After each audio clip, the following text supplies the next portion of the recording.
Okay, so in this video we're going to just briefly discuss how we classify different types of goods and services.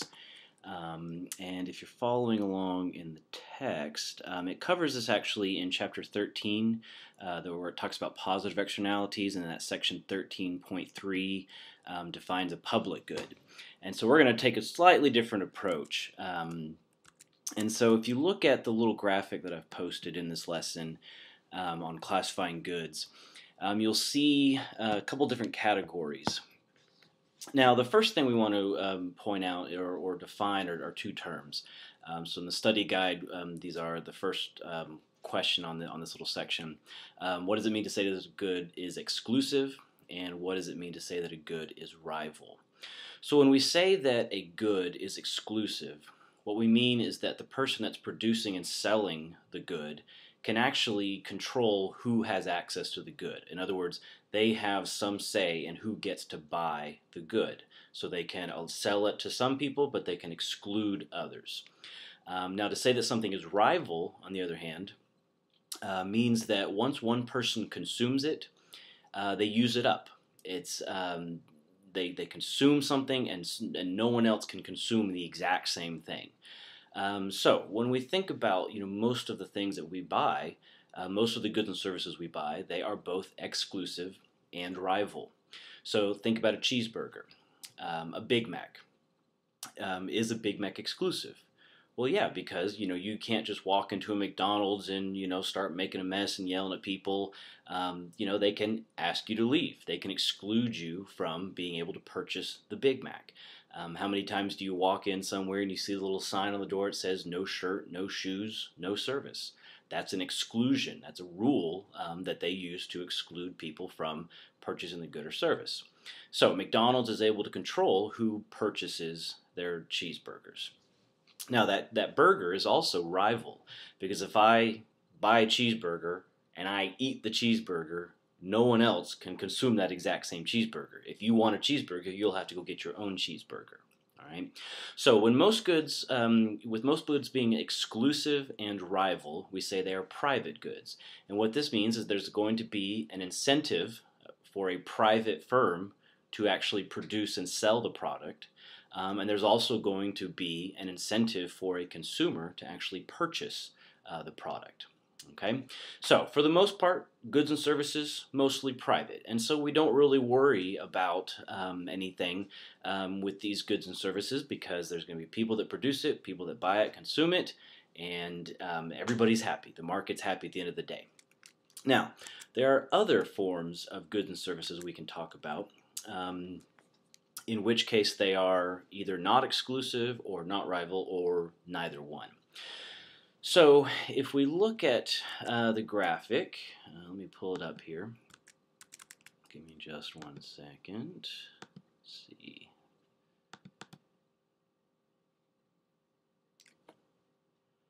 So if we think about a good that would be exclusive, meaning that the producer of the good can choose who will consume it, but is non-rival, meaning that more than one person can consume the same thing.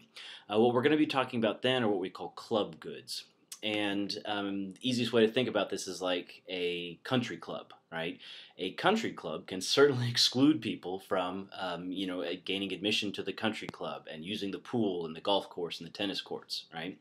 But it's not rival. So if I walk into the country club and I play 18 holes of golf, I haven't used up the entire golf course, right? Now there's going to be some wear and tear, but for the most part, one person, can play the round of golf, and another person can walk right behind them and play on the exact same golf course, right? So it's non-rival. It doesn't get used up.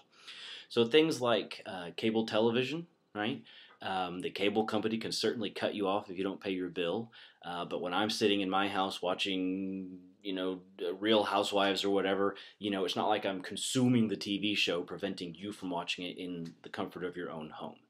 So these club goods, they are exclusive, they are non-rival, and for the most part, we don't worry too much about who's able to get those or for what price.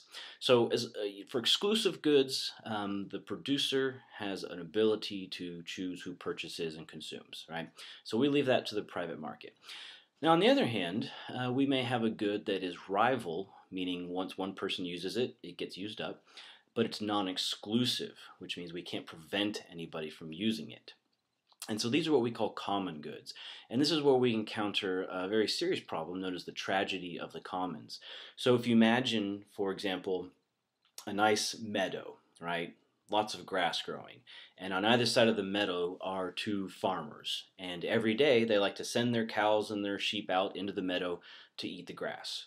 Well, obviously, once one cow comes along and eats up the grass, it is literally consuming the grass. There's no more grass left, which means another animal that comes along can't consume that same grass.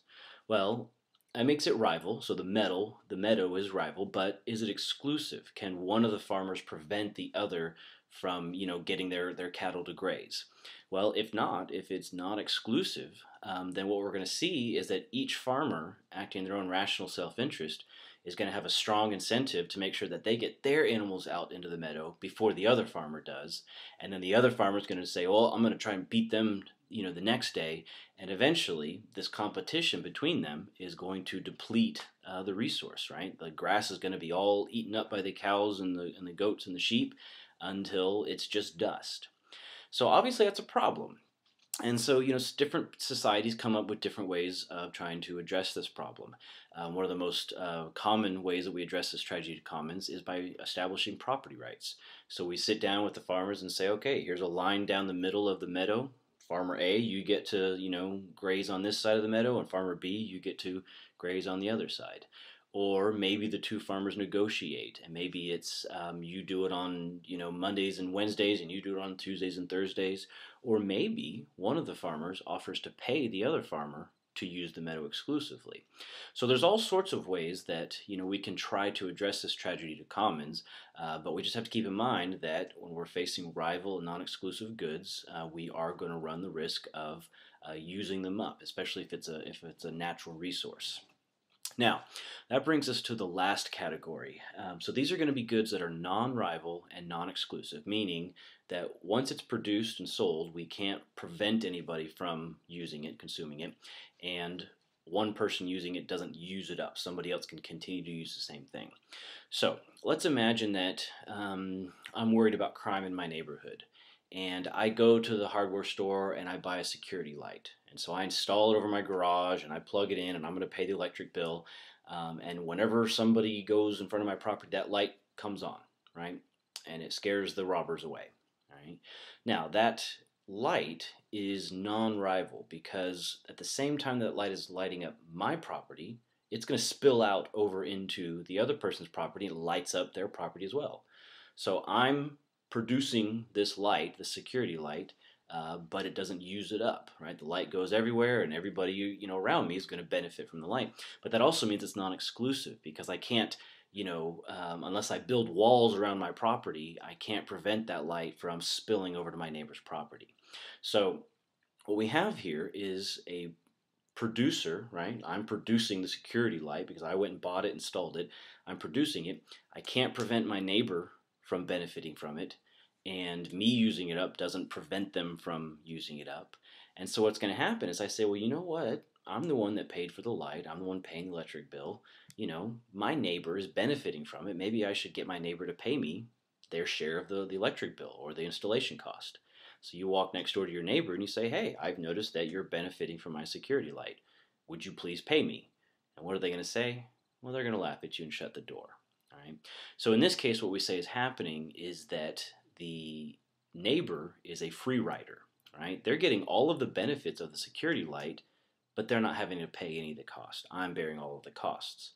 And so what's going to happen then is I may not necessarily be willing to bear all of the costs myself because I know other people are benefiting. If I can't force them to pay, right? If I can't exclude them, or if the service or the good is non-rival, then maybe I don't have any incentive to pay because why should I have to pay all the costs when other people are benefiting? And so this is a real problem because obviously something like a security light is something that is worthwhile. We want to protect our property and discourage people from sneaking around our property and breaking in. Now let's blow this up to a bigger example. A lighthouse, right? A lighthouse is very valuable, right? We know that lighthouses help to make sure that boats and ships don't crash into the shore, right? So we know that the ship owners are going to benefit, but we also know that we as society benefit because we all rely on ships to move goods and services and resource back and forth. So let's say I build a lighthouse, right? I pay the cost to build a lighthouse and operate it. And so that lighthouse is shining all out into the ocean, right? And there's all these ships floating by, and they're all benefiting, right? Um, I can't, limit the light to just this boat or that boat. So I can't exclude anyone from seeing the light. And once one boat sees the light, it doesn't use up the light. And so that lighthouse, the light it produces, is both non-exclusive and non-rival. Well, I can't necessarily force all of those ship's captains to pay me, right? They're out in the ocean. What am I going to do? Turn off the light and say, oh, I got you. I'm not going to turn the light back on until you row to shore and, pay me. They have no incentive to pay because I can't force them, which means I may not have any incentive to actually pay to build a lighthouse. Again, we have this free rider problem. And so what we can do then is, as a society, we can say, okay, you know what? We get some benefit as a society from this particular good or service. And so we as a society are going to come together. We're going to raise funds. Maybe we're going to, pay for it out of local city taxes or state taxes. And then we're going to use those tax funds to purchase the lighthouse and operate it. And that way, everybody is going to be benefiting from the lighthouse, and everybody in some small way is contributing to pay for the price. So we call that a public good, a non-rival and non-exclusive good. Now, there are some other goods and services that are also going to be provided publicly, and we actually talked about this in the previous video on externalities. And so that's why your book covers, the textbook covers these two together. In some cases, there is a private incentive for someone to produce and the other person to pay for a good or service, such as education, right? There are private schools and there are people who pay for those private schools. So there's this private market for education.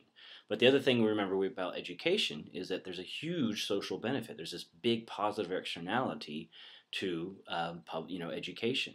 And so rather than just leaving it to the private market, we decide, you know what, we're going to make this a public good. Not because it's necessarily non-rival or non-exclusive, but because we view, the production and the consumption of that good or service as conveying some benefit to society. So when we talk about something like public education, that's an example of a situation where we're addressing a positive externality. But then we also have this instance of what we call just a public good, where it's non-rival, non-exclusive, but we do value it. We see that there is some necessity for it. I mean, if there's a widget, right? Maybe no one cares about a widget. There's no benefit to having a widget. Maybe a widget is non-exclusive and non-rival. Well, if society doesn't deem it important, then we don't need to devote public funds to producing widgets. So with a public good, just because something is non-rival and non-exclusive doesn't automatically mean that government will produce it and make it available to the public. We have to then ask ourselves a question, well, it's non-rival and non-exclusive, but is it necessary? Okay? And that covers it for our classification of different goods and services.